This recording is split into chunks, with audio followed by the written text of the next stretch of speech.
अरे बबुआ के बाबा बड़ी दिलदार, चैन दिलेला परी में। अरे बबुआ के पापा बड़ी दिलदार, चैन दिलेला परी में।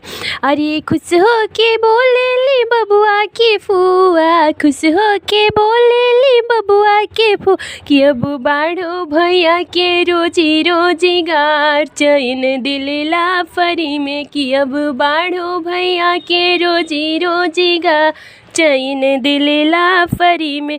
अरे झनकी के बोले ली बबुआ की दादी, झनकी के बोले ली बबुआ के मम्मी, हम करबो थाना में FIR, चैन पेनिहा जेल में। अरे हम करबो थाना में FIR, चैन पेनिहा जेल में।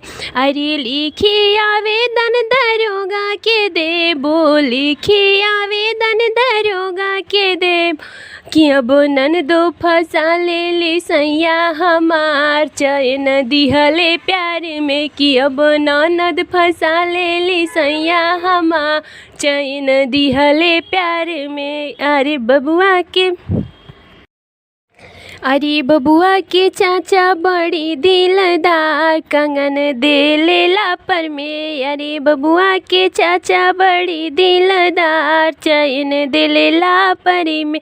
अरे खुश हो के बोले ली बबुआ के दीदी, खुश हो के बोले ली बबुआ के दीदी, अब बाढ़ो भैया के रोजी रोजगार, चैन दिलेला परी में। कि अब बाढ़ो भैया के रोजी रोजगार, चैन दिलेला परी में।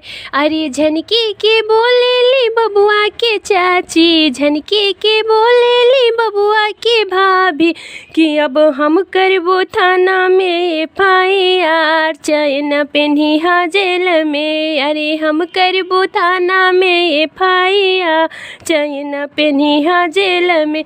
अरे लिखी आवेदन दरोगा के देबो, लिखी आवेदन दरोगा के दे कि अब ननदो फंसा ले ली मरद हमार, चैन दिलेला परी में। कि अब ननद फंसा ले ली सैया हमार, चैन दिले प्यार में। कि अब ननद फंसा ले ली सैया हमार, चैन दिहले प्यार में।